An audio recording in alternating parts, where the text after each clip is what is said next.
Pipes are a very useful and important feature when it comes to streams in Node.js. Let's see how we can use them.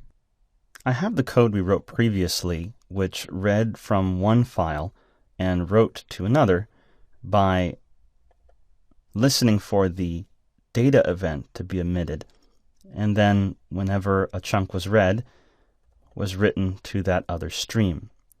This idea of sending data from a readable stream to a writable stream as each chunk is processed is very common. And so Node.js implemented a method called pipe that is available on a readable stream. What does it do? Well, a few things, but we'll focus on two really important ones. To see it, let's go over to the Node.js source code. And on the JavaScript side, in the _stream_readable.js file, for example, I'll find a pipe method that's available to all readable streams. Now, if I scroll down a bit, pipe takes a destination. Where do we want to send this chunk to? This should be a writable stream. So readable stream and the destination is a writable stream, somewhere I can send the chunk to. And there's plenty going on in here, but we'll just focus on one area that's most important for our purposes. This is essentially the same thing that we did before. It looks for the data event on our readable and then runs a function which is the listener and writes that same chunk to the destination. So when we call the pipe function, we give it the destination as a parameter, and then the pipe function will set up that same structure that we did. Now it's a bit more robust, but it's basically the same idea. And there's one more important thing that the pipe function does. If we scroll all the way down to the last line, we see that the pipe function returns a value. The value it returns is the destination. So in other words, the value we gave the pipe function, the writable stream that we want to write to, the pipe function also gives that back to us after it's done doing the work it needs to do. And that helps us write our code in a bit cleaner fashion. All right, let's go back to our example and use this. So for starters, let's simplify our code a bit so we can just focus on pipes. These options that we fed aren't really necessary.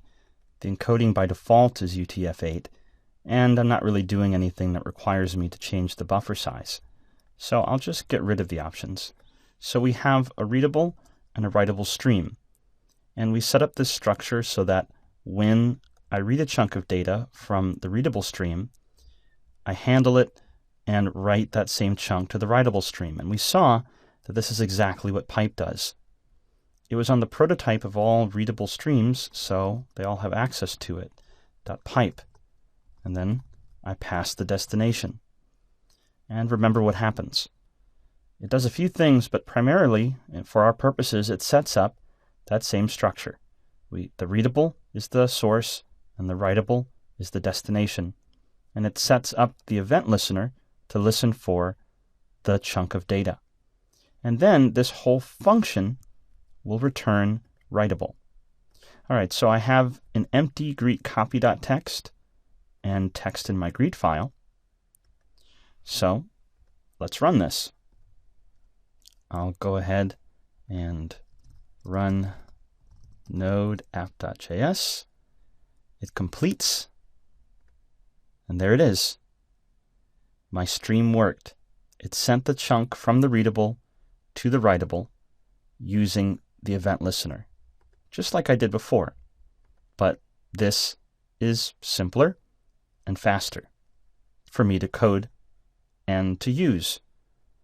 And actually it gets even better. Remember, the pipe function returns the destination.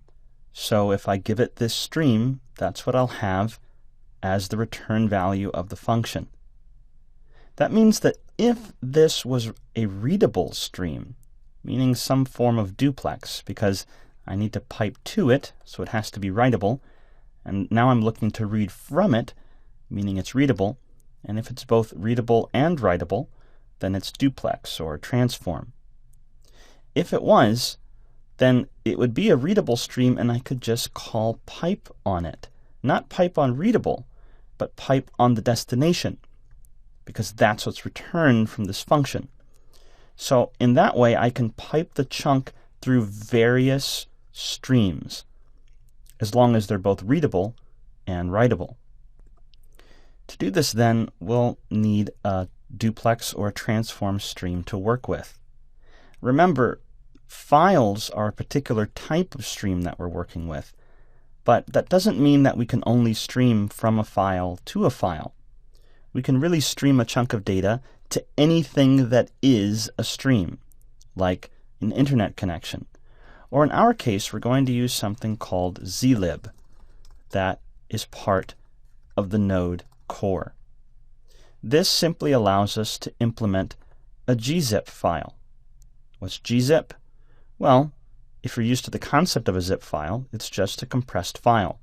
Now, gzip is a very common and particular algorithm for compressing files, and Node has a built-in component in order to compress and uncompress files. Now, if you're a Windows user, for example, and you see a gzip, you can't just right-click on it and unzip it like a zip file. It's a different format. But there are programs in Mac, Linux, Windows. You can deal with gzips for free in any operating system. So what we'll do is we'll copy the contents of Greet, just like we did before, but we'll also create a gzipped, a compressed version of it. So I'll empty my Greet copy text, just so we can see this happen. And I'll create a new file. I'll call it greet.txt.gz for gzip. Now that I have the zlib object available to me, I'll go ahead and use the zlib code to create a new stream. So I'll say gzip equals zlib.create gzip, and you can find this in the Node.js documentation. And what this does is creates a transform stream. That means it's both readable and writable. And every time a chunk is sent to it, it compresses that chunk, more or less. In other words, it's creating a compressed file, but it's a stream. So it's dealing with the file a chunk at a time, which means since it's readable, not just writable, I can also pipe its output to another writable stream. So let's create another file stream. I'll call it compressed, and we'll point it at greet.txt.gz.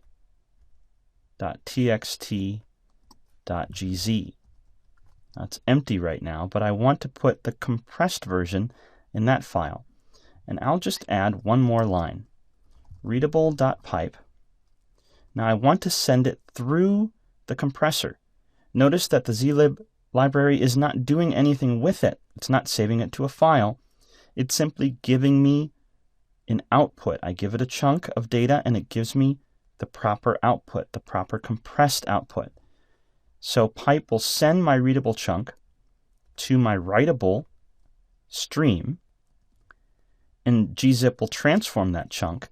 And since the pipe function returns the gzip stream, in this case, returns what I've given to it, I can just say .pipe, because gzip is also readable. So it also has a pipe method, and I could pipe it to my writable compressed stream, because I created a writable stream pointing at that file. So what's going to happen? It will read from greet.txt, and on every chunk, pipe to gzip. And gzip has a pipe, which means on every chunk read from gzip, we'll write to compressed. So we're going from stream to stream to stream. And this structure of method following method after each function call is called chaining. big word alert. Method chaining. That's when a method, that is a function on an object, returns an object. So we can keep calling more methods. Now, a lot of times, the method returns the parent object, the object that it's attached to. That would have been as if pipe returned the readable source stream, but that's not what it does.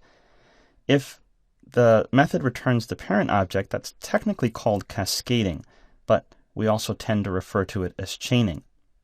And sometimes, as in the case with pipe, the function simply returns some other object that we might want to work on. In pipe's case, it returns what we pass to it, the destination. So when the method returns an object, so we can then immediately call more methods on that object, that's called chaining. And that simply lets us write those very simple kind of lines where we just do something like dot method, then dot method attached to that, as we're doing with pipe. All right.